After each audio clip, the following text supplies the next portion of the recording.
Three, two, one. Let us go. Welcome to RCC. Ah, you had to do it. I knew the tension was building. Welcome No, back. no. Yeah. It's good to be back. It's been not as long again as usual. We missed a couple of weeks in the middle, but we're back on track again. We're excited to talk about our lives and about really cool things that we're learning. So I'll let Colin take it away with a really strange sounding topic. Yeah, no High doubt. leverage tasks. Yeah, the first thing we'll be discussing today, because yeah, we're just doing so much interesting stuff. It's just, well, we'll hopefully discuss that today, or see if it's true. But the first thing I want to talk about is high leverage tasks. So, what the heck do I mean by high leverage tasks? Is this idea from, I'm most familiar with it from Tim Ferriss and the 4-Hour Work Week, but you can also think of it relating to Cal Newport's deep work and just a bunch of other topics that involve not just being busy and doing whatever seems like the next task, but a high leverage task. It's about asking yourself the question, like, if I could only work for a few hours a week at my job or whatever, then what would I do? What are the most high leverage tasks? Because a lot of our tasks, they account for just massive parts of our success and massive parts of our effort, but they don't necessarily represent that in time. In other words, we might spend like hours and hours of our day just sort of maintaining our lives with all this busy work, and like if we found a way to streamline it to just put that into a smaller part of our day, then we could spend more of our day on the more high leverage tasks, the more important tasks, the more sort of unique tasks. You can think of them almost as like counterfactual tasks. They're the tasks that are most unique to you, that no one else is doing, that you wouldn't have otherwise done. They're bringing new cool stuff into the world and into your work world. And along with this idea, along with this high leverage task idea, is the 4-hour work week itself. And if you can focus on these high leverage tasks, or if you can focus on automating as many of the less high leverage tasks, getting other people or other systems to make decisions that don't have as many resources behind them, like, oh, this decision might lose me like $50. Like, no big deal, just make the decision, just pay the $50 or whatever, I don't care what happens. So you can spend very small but very focused amounts of time working until you have something that might look like a 4-hour work week. But I've been doing this a little bit. I've been experimenting with fixed hour scheduling, working for certain amounts of time each day, and I think it helps you feel more restful at the end of the day. You know, it's more sustainable. There's a bunch of reasons behind why I like this approach to doing tasks, but I've never really explicitly thought of it until recently, or explicitly tried to use it until recently. Have you found yourself using these sort of methods now that I've explained them more fully, Roz? I've actually never used them. I will say I have a question and then I have a comment, and you can answer my question after my comment.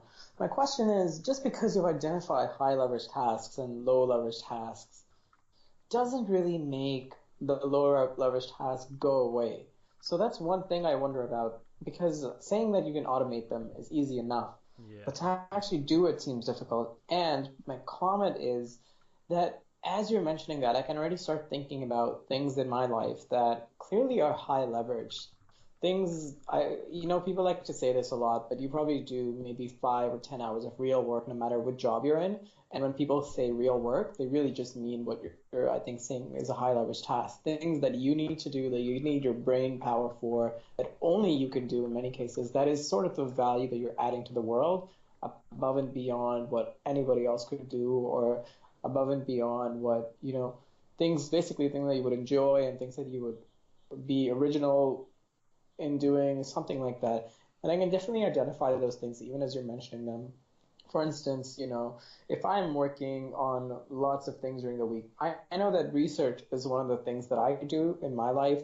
that adds a lot of value to the world for how much time I'm spending on it. It uses a lot of brain power and resources. And it's something that is truly a piece of work that creates a product at the end.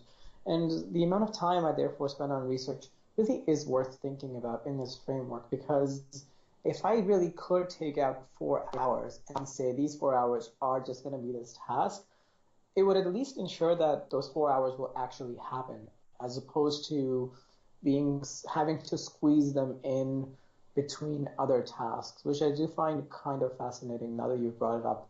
Uh, Except for the actual practical. So my question: how do you practically make this happen? Because easy enough to say you could delegate things, but it's not like I have hired a system for myself, or Mm-hmm. whether I have a smart AI doing all of the scut work in my life. So that problem still remains that the vast majority of the things you do, maybe 50, 60%, are still pretty stupid and useless, for lack of a better word. What are your thoughts on that? There's a bunch of different strategies. So I've already mentioned like two books on it, like Tim Ferriss's 4 Hour Work Week and Cal Newport's Deep Work. Even though Deep Work I don't think addresses it specifically, well, as specifically, but either way, there's a whole book full of like strategies and tactics and reasons. But I'll just name drop some of them. One of them is Yeah, just share paying. some. One of them is just paying people to like who are good at these tasks. So, for instance, if you know like you have a job where you can make a lot more money by doing a lot more high impact, high leverage things, then just do those things and just don't do the other ones and pay other people to do the other ones. Trust them, pay them to do that because you'll be more productive if you do what you're good at. And usually when you delegate these tasks to other people, it's because they're hopefully good at them, better at them than you, like maybe answering like 100 emails a day or whatever. Another one is just using different automation systems. So like say you have to get good at spotting redundant behaviors that you do. Like say every time someone emails you about a topic, you add, a specific idea they mentioned to a spreadsheet. Well, maybe there's like online programs like Zapier or If This Then That or other weird programs you can use that when certain functions, when certain pieces of data are mentioned, they're automatically moved to spreadsheets and tagged in a certain way. And the last strategy I'll just name drop is a very simple one, and it's a very scary one, but I think it's probably the most useful one, which is just do a really, strict analysis of what work you actually need to do, and just ignore or cut off channels that don't seem that productive. Like, say you have like a little like drip of emails coming in or a drip of meetings coming in. Like you get a few emails every day or you get a few like meetings spread out throughout your week. Instead of that, just refuse all meetings that aren't during a specific time period and refuse to do any email except for like half an hour during a day. So you have to prioritize it. Those are strict approaches, but if you ask them, if you take them seriously and if you ask the right questions about them, I think they can reveal insights, if not be useful in their strict entirety. I What do you, particularly like your last suggestion on the more strict kind of regulation of behavior. I think that's something that can actually work for most people. Even though they seem intuitively not workable, specifically for the example of, let's say, checking emails. I know some of the most productive people I know actually do that, but they stay away from email until they have to do it, and then they really focus on it, which I think is a really good strategy. yeah, So I like it. that's how it ties into deep work. Is just like when you have less time to work, the time you do work is much better. It's much more explicit. You defend it, and that makes it more useful. Uh-huh. But either way, speaking of the results of deep work, failed transition number one. No, not bad. No, it's not a Actually, bad as we were transition. talking, I rearranged some topics that I was going to talk about because I Yeah. think this fits in much better to yours, and so will a later one. But essentially, I want to talk about abandoning perfection and how that can make you much more productive. And this really comes from a recent experience I had of finally posting things on a blog. Now, I've wanted, anyone who knows me knows I've either had blogs or wanted blogs my entire life. I love the idea of blogging, of learning and sharing things that I'm learning, and just having an outlet that's creative that lets you do something.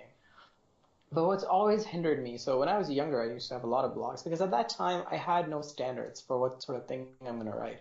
And actually, I ended up having a lot of readers, and people enjoyed what I wrote, and they looked forward to it.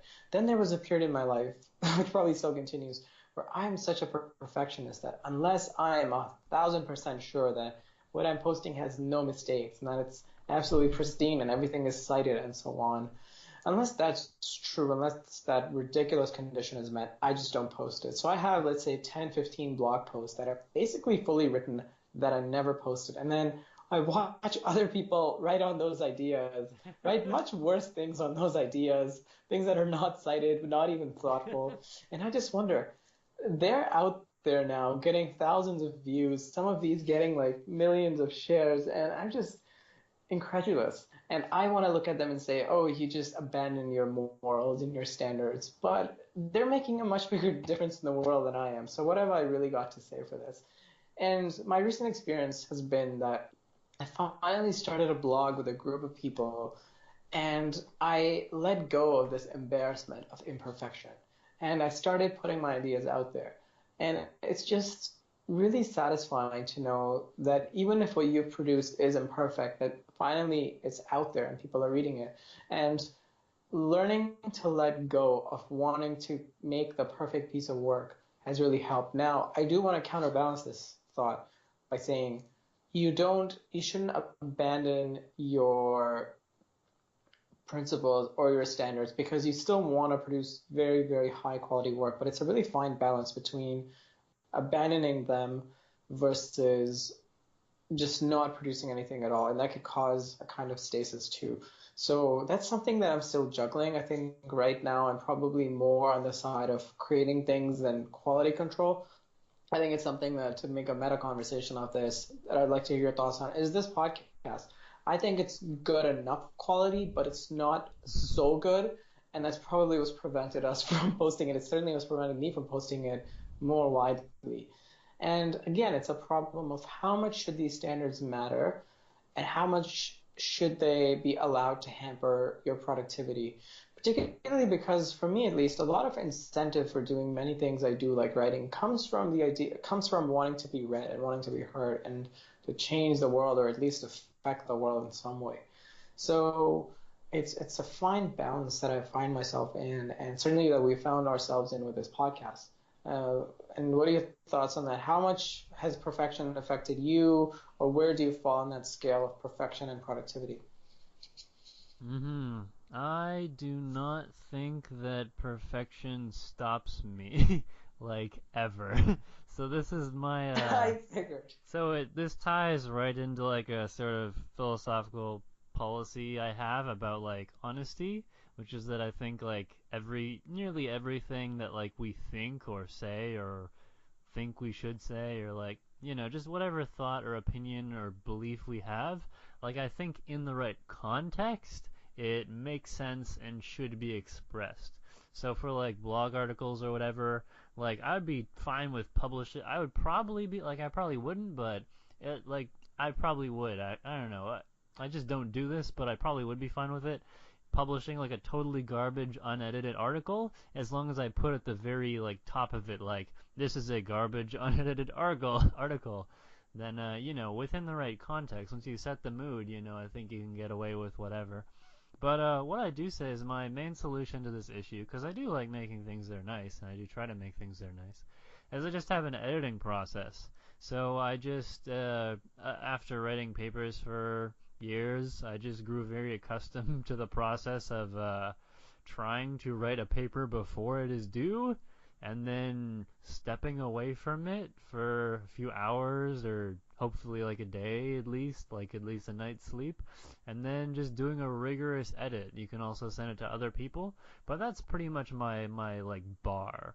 Once I've done once I've done like a pretty decent edit or gotten someone else to do an edit, once again I'll just post whatever. I'm not too particular about the quality of stuff. And tying into the podcast specifically, like I would be fine, I guess, with just releasing the podcast and releasing the audio and like maybe chopping it up later and making it more useful and more accessible and more interesting and representative of us and our brands. But I don't see it as that much of a priority these days, like not because of perfection, but just because of like it depends what else is going on in our lives and how we see the value of the podcast. And I really have no idea how valuable the podcast would be to other people, but I do know that there are a lot of podcasts out there, so it'd be a pretty hard sell if we were going to say our podcast was the best or useful in a specific way that people I are. think it's the best, but I'm pretty biased. I do want to say I think you bring up a great point, which is you can you can have different goals for why you're creating things and why you're producing things. Now, if I was writing an article for the New York Times, I would certainly want to work on it for at least half a year Oh and make Jesus. sure it was actually perfect. It was meticulously researched and documented, and everything was, following citations of citations of citations. I would do that sort of thing. But you're right, especially for the context of creating a blog post that's almost a matter of personal expression, for example, where you're not writing to make money or for commercial success or for advertisement or for a large organization with specific goals. I think you bring a great insight, which is for the context that you're writing in, you can lower your, not maybe your standards, but at least your rigor and at least the process of publishing, because there really is something to be said for being prolific and for being productive. Just in case, just if nothing else, then for being able to produce high quality work, you have to produce a lot of work, and Mm. some of it is going to be high quality, and a lot of it is going to be mediocre or low quality, which is just how things tend to go. So I think you bring up a very good point that depending on your medium, you want to customize it. And of course, the better or the more demanding a medium is, the more you want proofreading and standards and rigor in what you're doing. But we shouldn't let productivity and perfection be enemies in this sense. They can go hand in hand and sort of be the yin yang of publishing and producing and creating things in the world, if that makes any sense.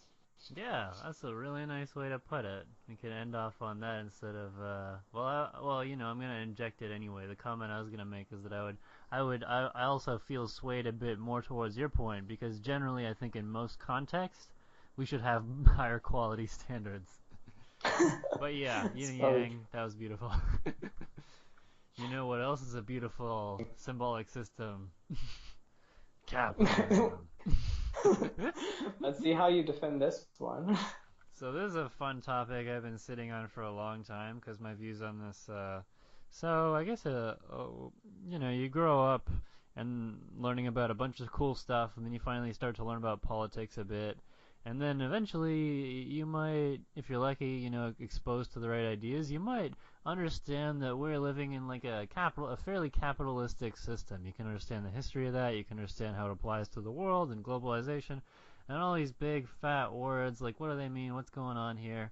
But uh but one of the first, I think, interesting thoughts I had on this issue came many years ago when I was asked to like give my thoughts on capitalism in a conversation, or I think it might have been actually democracy. It was give your thoughts on democracy, but I think the same insights apply, which is that what do I think about democracy? What do I think about capitalism? I don't really think anything too general about it because I think different kinds of people and cultures and whatever, they're going to mesh with different political and ideological systems better. So, like, if you have a group of people who have a really wonderful leader who can understand their interests and collect data and delegate and be a wonderful leader, like, maybe you might want to lean towards a more, like, totalitarian system. Or, ooh, scary. But if everyone is great at doing their own thing, then go for some direct democracy, if everyone can understand the issues deeply. And I think similar things apply to capitalism, but you can draw out insights when you look at human nature and when you look at, what systems have worked in the past, what humans, are good at politically, what they're bad at, and basically what I want to introduce, now I'm going to actually introduce the topic, which is capitalism and the best available systems. So I think a lot of people, when they criticize political systems like capitalism or communism or whatever, they don't often give comparisons. And I think comparisons are just so darn important to criticizing nearly everything.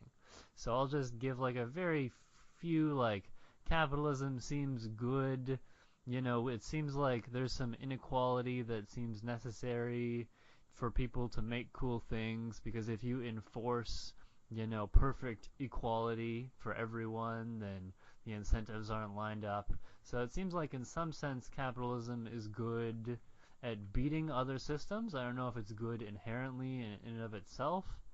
Uh, Whereas other systems, like usually capitalism is compared to like communism or socialism or whatever.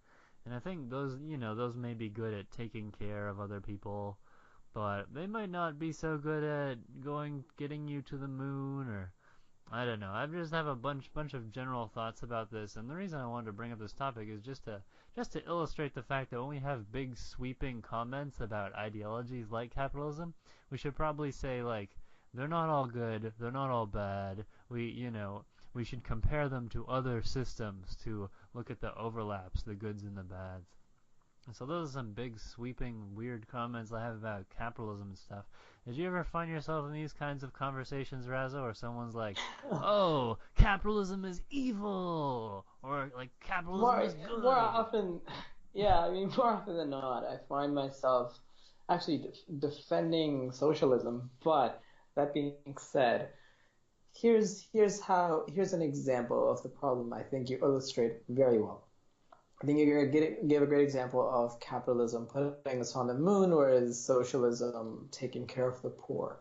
And in this sense, I think it was Hegel who believed, was it Hegel? I think it was Hegel Yeah. who believed the idea that it's history is human psychology, our inner ideas and our inner development as a species almost playing itself out. And that's probably what economic systems are coming from. So capitalism didn't just happen, and it isn't just being perpetuated by people who it benefits. It probably does reflect some needs and some incentives that are present in humans. Similarly, socialism, I think, represents our desire, for instance, to help people. And I don't say that in a way to say capitalism is morally inferior or socialism is always morally superior. But I think you're completely right, because depending on the problem that you're solving, you want to use different tools. And in that sense, we can always almost look at socialism and capitalism as tools of the process of making things happen. So, for instance, if I want to pick the best um, if I want to pick the best technology for doing heart transplants or something like that, I would actually want that to be a more capitalist system of economics, because at least if it was a fairly designed process, it would incentivize people to produce the best technology. But if I actually want to use that heart transplant to help people, then that's a very different problem. And then I would want socialism, because socialism is better at negotiating population health. And especially if you care about population health and you want to maximize population health, which is the main goal of healthcare systems in general, you would want them to be organized in a more socialist way. And people who, like you said, blanketly throw one out or the other don't do a good service. So I think Canada is a good example, actually, of a country that does it very well. We have aspects of our system that are capitalistic, and we have aspects, particularly the healthcare system and now increasingly the education system, that are more socialistic. And a lot of Scandinavian countries do this even better than us. Whereas the US, again, are a hub of innovation, but they could that doesn't preclude them being socialistic in things like healthcare, when clearly they would actually make more money doing that. So the idea Mm-hmm. that capitalism is the money-friendly system itself isn't very tenable for things like healthcare.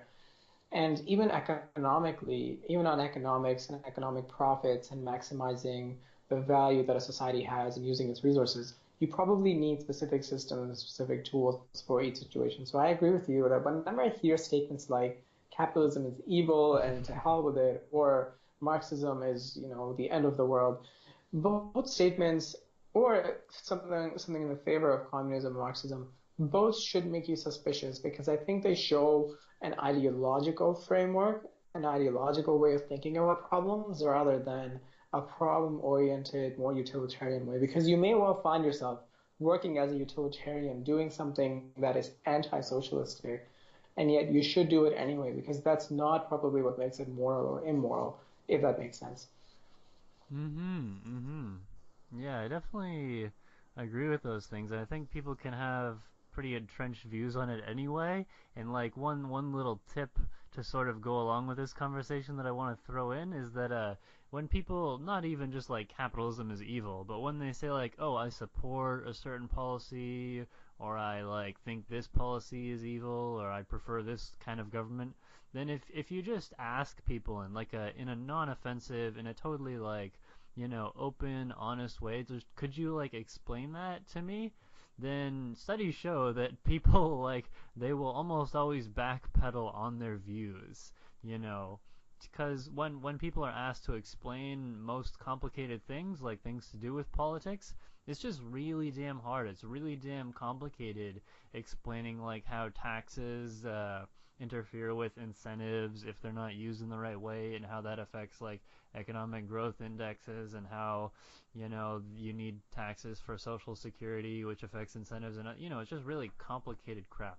And there's also just one more sort of kind of insight that I want to drop in on this topic to hopefully be like to hopefully just make it like a more unique and interesting topic for people who might have heard like the same arguments about capitalism and communism, and they think that here's something I find interesting is that if you look at human psychology and you do a sort of weird kind of evolutionary psychology, which I'm not saying will give you good clear answers on which systems work better or worse, but if you imagine like how humans evolved to be in sort of small economic systems where you work together with other hominids, other humans, early humans, to go kill something and eat it, or to go, fight a small battle with another tribe, or, to just pick some berries or whatever. You're doing a lot of cost-benefit calculations. You're putting in individual efforts. You're also caring about your tribe.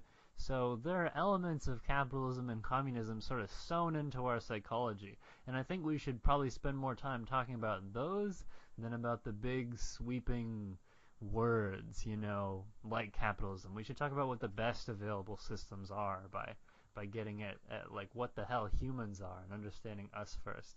So that's just a weird, sweepingly, hopefully interesting comment to leave people with on this topic. It definitely is. And capitalism leads nicely into my topic coming up. Mm-hmm. And I'm going to title it Accelerationism, but I will start by defining what accelerationism is, which I recently learned about. It's kind of a fascinating term, which essentially says if you oppose an ideology that you really think is bad, then you should support that ideology. You should help it succeed. Which is very counterintuitive, and I will explain this. Yeah. The best example of this is if you think capitalism is hurting America, then you would want to vote Trump and not Hillary, because Trump is more likely to act in capitalistic ways. And again, this is just going against what I just said about your topic and so on. But if you really believe that capitalistic economies are bad, and you really want conservatives to not be doing that anymore, then the best way maybe to ensure that is to let capitalism play out as fast as possible and destroy society and allow for a rebirth, so to speak, from the ashes. And this actually is not, of course, a left or a right specific policy. You could be an accelerationist on the right and want things like really extreme forms of feminism or other left philosophies to play themselves out if you truly believe that they're going to be sort of suicidal ideologies, that their success is what will destroy them. And it's a fascinating view, particularly because it gets at the issue of activism as a whole. So if you're an activist, you mostly fall into two categories, okay? If you're a vegan, for instance, and you're an activist, you either are very radically vegan, you're on the streets, you're protesting, you're throwing, hopefully not eggs, maybe tomatoes at, meat shops, whatever. Either that's one approach of going about your activism. The other approach is to be calm and to argue more in an incremental way and so on, and just try to change people's minds in small ways. And then accelerationists would say that he actually, to bring about veganism, he will support the meat industry in destroying the world even faster. And he would say to me, who is an incrementalist, that you are actually hurting the cause because you are delaying and you are adding little bumps to that end outcome. And I think this is a fascinating theory because it does have some ground to it. For instance, a lot of really bad societies, a lot of the worst, most tyrannical societies historically, on a historic time scale, not on a time scale of one person's life, but on a historic time scale, tyrannical societies tend to not last as long. If you look at Nazi Germany, for instance, it really did self-destruct with its own success, and it was quite successful economically for a time. And so there is some merit to it if you look at this historically. And it does certainly challenge my own view of wanting incremental change in the world. And it's also just deeply amusing to think about voting for Trump if you hate him. Because, so nevertheless, that's the idea. And I was wondering what thoughts you have on it. I do find it deeply amusing at the least. The first sort of question I have about it, which I guess like you could just answer before I dig into my other stuff, which is that like I guess it seems to suggest that like accelerationism works on the long term. Like, you're building up from the ashes of the thing that you just supported because you knew it wouldn't work. But like to me, like if your society or if you don't have like a function of like a good use of history, like if you're not a good historian about your society, if you can't tell the tales of the old society that burned down, then like won't it just happen again? Won't history repeat itself, and won't the vegans and the feminists and everybody just succeed, fail over and over again in this never-ending cycle of doom, making accelerationism seem kind of Yeah, like doesn't really change much unless we can remember our mistakes. What do you think? I agree. I think you make a good point. You're correct that this assumes living long enough to see your success happen. And Mm-hmm. B, it also assumes that quick revolutionary change is lasting change, which in many cases it isn't. The more you the more you swing the pendulum one way, the more likely it is to swing the other way. And this is sort of a very generic, not supported statement about the way history happens. Mm-hmm. But it is also a real concern. And that's partly why I believe in incrementalism, because I think if you take longer to make a change happen, if you do all the groundwork, it's likely to last longer for that reason. Whereas quick change can often quickly change back, because whatever mechanisms allow you to change it in the first place will make it reverse the same way. So I Yeah. agree in that sense. Yeah, one of the ways that I think this is acceleration is like really useful. It's useful in the analysis of different kinds of solutions and different kinds of problems. So the terms I'll use are like chronic problems versus like acute problems. So like if you keep trying to deal with a certain issue in society and you just keep throwing like a small amount of resources, like if there's only controversy, if there's never like total acceptance or total denial of the idea, then the harm will just always be there year after year, if it's a bad idea. Like, an example one could try to give is like poverty. Like, there are small things we do to mitigate poverty, but I don't know if it's the best example actually. But at the end of the day, poverty's still going to be around, even though it might not be in a little while. We'll see. A few decades down the road, we'll see what the future has in store. But maybe some other issues like, I don't know, inequity in the workplace, or, when people do small things to sort of like placate the problem for now, but it still allows the problem to exist because there's like an institutional issue. Like a lot of good criticisms against capitalism might be because of like institutional reasons. Then sometimes I think it is good to, I don't know if I'd use the I don't know if it's a good fit for accelerationism, but what you want to do is accentuate. You want to draw attention to the bad aspects. So in that sense, you're being a sort of accelerationist. And then once Trump is in office, once the bad stuff is there, then it's easier to point your finger and be like, here, this was the bad thing that was here all along, and here's why, and let's actually deal with it now instead of just throwing more resources at it, in a sort of half-assed way. Agree completely. Perfect.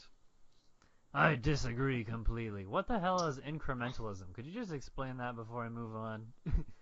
Yeah, so incrementalism is just the idea that it's sort of the opposite of a revolutionary change, a more radical change, is to more gently change the system slowly so that it's kind of like gradualism. Instead of revolution, you slowly try to change the minds of people and the hearts of people.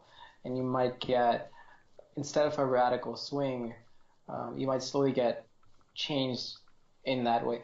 The other part of this is they're not totally exclusive either. You can have, let's say, the civil rights movement building for many, many decades, and then it looks at the end as if there was one leader like Martin Luther King who actually changed the world by causing this revolutionary thing that happened in a very, very short time period. And of course, that period is still very important and all credit to him. There were lots of other people who are often forgotten historically who did things that were less exciting and less dramatic or less drastic, but that nevertheless happened, that evolution may allow that revolution to come about. So I think ultimately I support both ways for all the causes that I care about. But I do think incrementalism is my preferred way, maybe as my personality is more compatible with that. Cool. Well, I don't know if I even want to make the awkward transition to the next topic, but yeah. It's already awkward. It's pretty awkward. Okay, so the next thing I want to talk about is how to build better parties. And I'm also going to call it like how to build better social environments.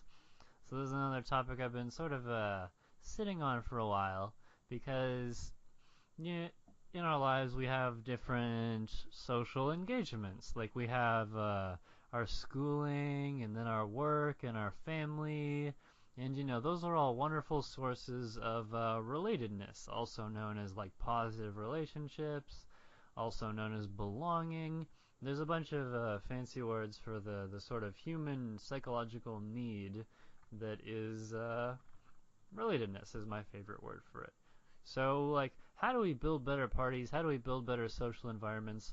Not just the parties themselves, but how do we build a life in which we have the right amount of social stuff? So I think this can refer to whether we're an introvert or extrovert. If we're an introvert, we probably favor more like one-on-ones. Also, I must address that in my language I mean leaning towards introversion versus leaning towards extroversion, because most people are in the middle, hashtag bell curve, hashtag humans are not introverts and extroverts. We're a mix of both of them for the most part, and then some people lean towards more extroverts and introversion tendencies.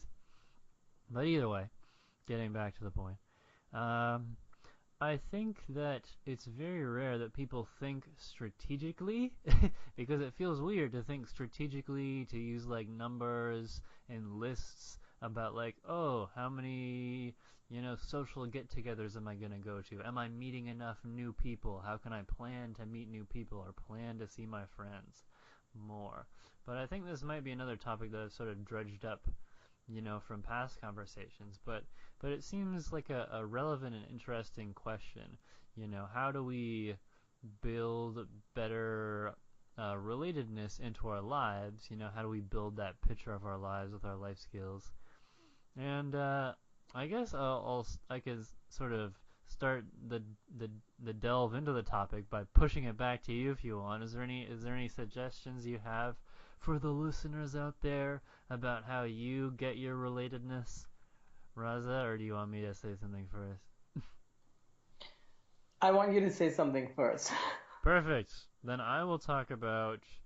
Uh, it's sort of a mix of two things. One of it is social saturation, and the other one is sort of regular get-togethers. So, like, if you're in school, if you're at work, if you constantly already have, like, a nice social environment in your house or outside of your house, then you probably don't think about this stuff at all. But if you ever leave, you graduate from university, you graduate from a school, or you like leave a job, then a huge part of your social network is now cut off, and I think there's like a feeling of sort of emptiness or yearning for a lot of people. And how do we deal with that? How can we both prevent that as well as just plan around it in different ways moving forward? So Yeah. the first thing I'll mention is like plan get-togethers. So like at all times in your life for all people, I recommend having okay, not all people. I recommend having a list of maybe like the 10 to 150. Like that's probably I go. I think it's called like Dunbar's number or something. I can put a citation later. But either way, there's a set amount of friends we have, and we want to know who our good friends are. And sometimes we don't see them regularly by bumping into them at work or at school or whatever. Then we forget how important it is to have these sorts of friends. So I advocate writing it down on a list, and then if you really want, be the leader, be the sort of tribal leader, and have get-together events like maybe every month about just bringing people together. Like have a dinner, and you can base it around one person. You can say like, "Ooh, I wanna make a socially wonderful dinner around this person's ideas, or around getting this person more friends, or around getting yourself more friends, or just seeing people." Whatever the reason is, just have a monthly thing and make it regular, build it into your life, do the machinery, because then once you do all this weird planning and stuff, then the social event actually happens, and you realize how natural and wonderful and nice and rewarding and cool it is, even though you keep your friends on lists and you rank order them and you plan out who to invite, and, seems weird, but I think at the end of the day it's great, because it's not obvious that people these days are going to have functioning social lives if we all live in our individual houses, if we work remotely, if we, get groceries from different stores with thousands and thousands of people going to them every day, so that, it can feel very isolated. You're with other people, but you're alone at the same time. I'm sure a lot of people have written on this. And then the other point I'll just put on the tip of that is that I was doing that for a while. I was having regular get-togethers, but then I got to a point of sort of social saturation where I realized the dinners were really nice, and they're nice for me, and they're nice for the other people, but I was just doing so much other stuff. I was going to like other people's dinners, for example. Well, it was more so meetup meetings and just seeing people I cared about anyway. And there's a point of saturation where you have to sort of backpedal and do the opposite. Instead of booking dinners, you book times like 1 day a week or 2 days a week where you do not go to dinner and you just chill. You just stay inside, recharge your introverted batteries, or whatever the hell is going on with that. But yeah, those are some thoughts that I've been having. So what do you think about those? Do you have your own little social relatedness tips? Yeah, and I'm really just going to echo some of the things you said. I think the first thing you've said that's important is this is a big problem. It's a bigger problem than most people realize, because if you're really social, your life is fine, you're probably happy with how things are. You don't notice this, but there is a surprising number of people in the world who are actually alone, who actually have no social circle. They go to work, they come back. It's particularly a problem in Canada because it's so cold, and because maybe Western society and certain Western environments tend to be more individualistic. I find it's really hard to be alone in some parts of the world, where it's very easy to find yourself alone in this part of the world. And it's a problem I certainly noticed when I immigrated, for instance, to this part of the world. And Mm. my solutions to this have been twofold. I think the first one echoes yours, which is build routines. Because if I know that every Saturday night I'm going to go for movies with my parents, for instance, and that certainly is a social circle, family is an existing social circle, then that's going to happen no matter what. And that's something I can rely on. And that's something that everybody involved in that group is invested in. And I think building routines is a very easy way to make these things happen almost automatically, going into your first topic today of high leverage tasks. The Mm-hmm. other thing you could do is join existing groups, because what you mentioned about making spreadsheets and ranking your friends, it's great, but it's something not a lot of people are either insightful enough or have the time, or simply the success rate of it might be discouragingly low sometimes. So I would advise people, if you can't do all that, which might work, at least join an existing group to forego all that work but reap all the benefits. So go to meetups, Mm-hmm. find your favorite Facebook group cause. If you're, I don't know, if you love Trump, there's probably a club for that too. If you're a vegan or if you care about some sort of cause, you will find special interest groups for video games, for whatever thing you like. In my case, I like keeping fish, and there's a giant community of people who keep fish in Toronto and in many cities in the world. So find an existing community, tap into that, and at least if you will not fit into that community, at the very least, you will find people who are similar enough to you that you could then sort of make a circle with. The third thing I would say is to be very active. You cannot expect these things to happen, cannot expect social circles to sometimes spontaneously form. Again, in the winter, in the cold, if you're living in northern part of Ontario, which is northern Canada, you're going to find yourself it's harder to find these social circles. The existing social circles are very tight-knit and it's hard to break into them. And in that case, I would advise at least having very close individual friends and having a steady stream of new friends in your life. I set my goal at least 1 to 2 new close friends a year in my life, because often they can serve as a way to get into a social circle, or if nothing else, or at least some form of social support for you.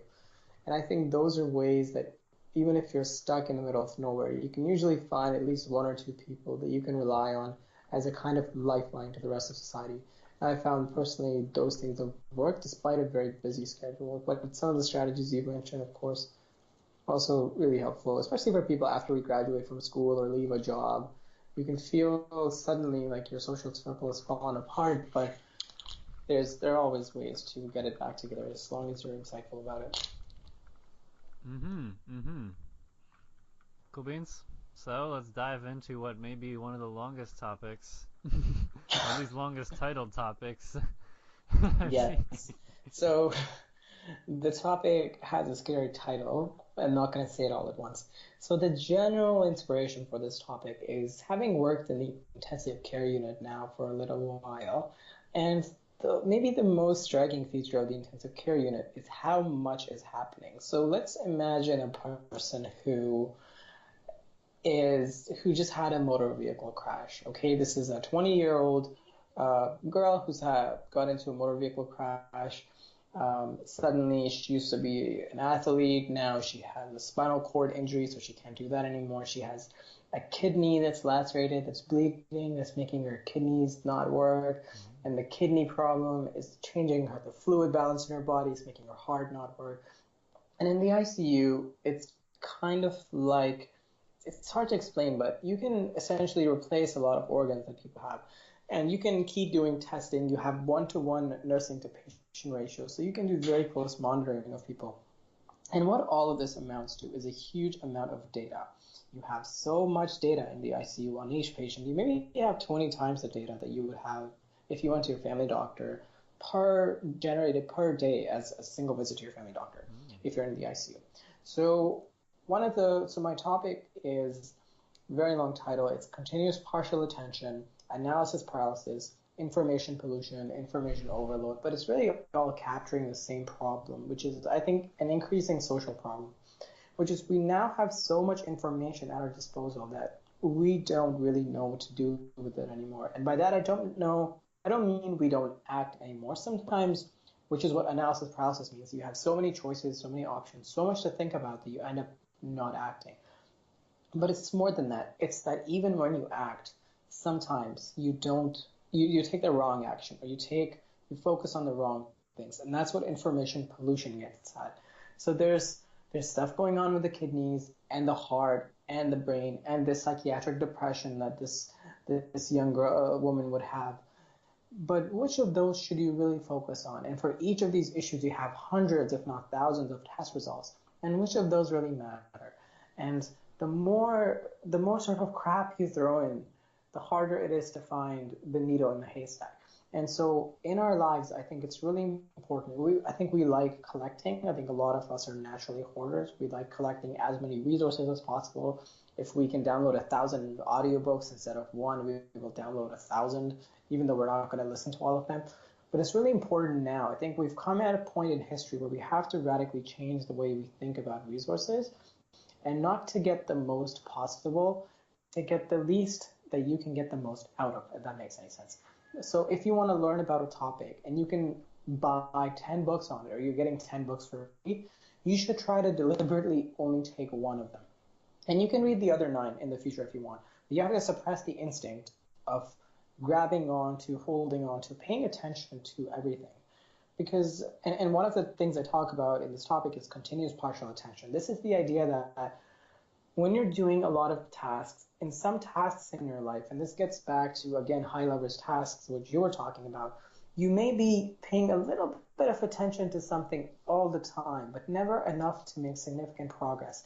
And in paying a little bit of attention, you actually do a disservice, because the work you are putting into it is not going to be as good as if it had 100% of your brain power than if it's going to have 10% of it all the time. Because that 100% doesn't just add quantity, it adds a certain quality of thought and insight and association inside your brain that you will not get at the 10% mark, if that makes sense.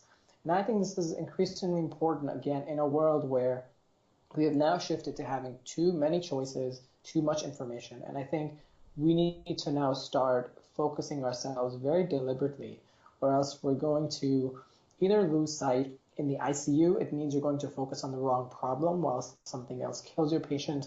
And in your own life, it means you're going to, again, waste time on the wrong things instead of the right things and not achieve your goals. You're achieving something, it's just not going to be the thing you wanted to achieve or started out wanting to achieve. Yeah, I find it interesting how artificial intelligence might have the same problem as us. Like, you can call it like boundary really conditions or whatever. Yeah. What's the most relevant information? How do I use that?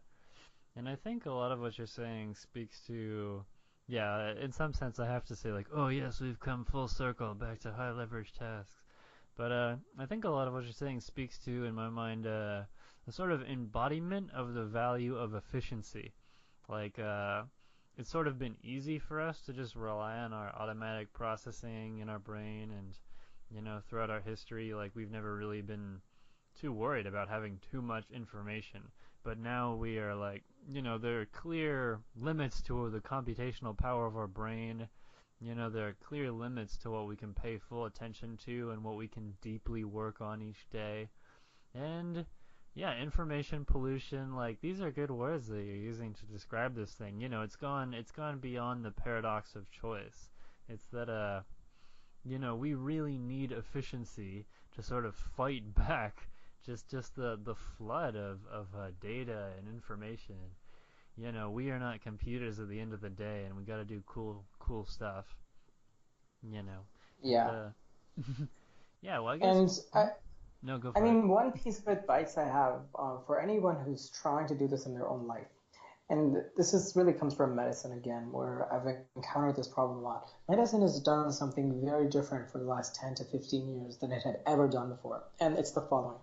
You always hear about blood pressure medication, and you always hear about cholesterol medication, because these medications lower blood pressure and they lower cholesterol. And doctors used to chase these targets, but now it's changed to a paradigm of what's called, instead of focusing on surrogate outcomes, you focus on patient-centered outcomes.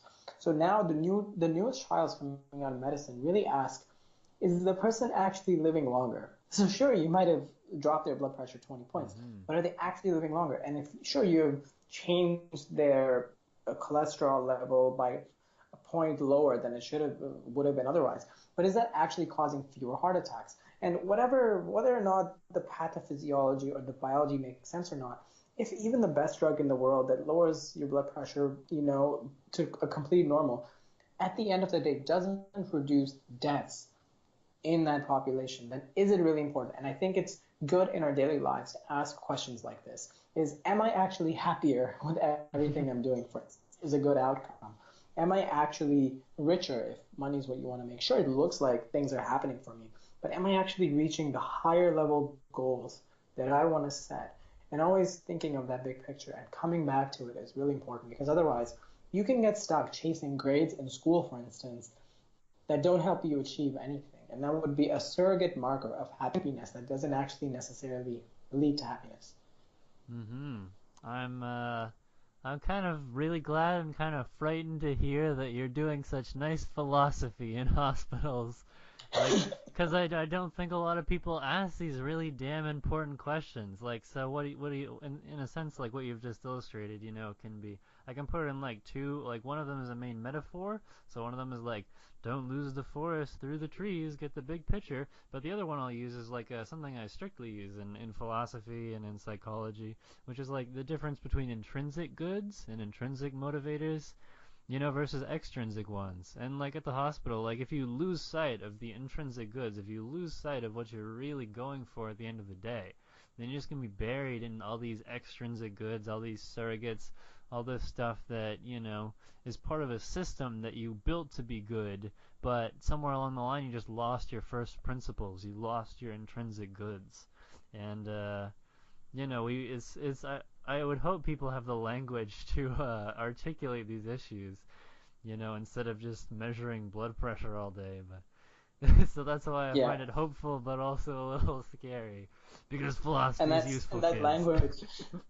Yeah, that's the language. I think is why I've made such a terrifyingly long topic name, because I think these terms do help us think about the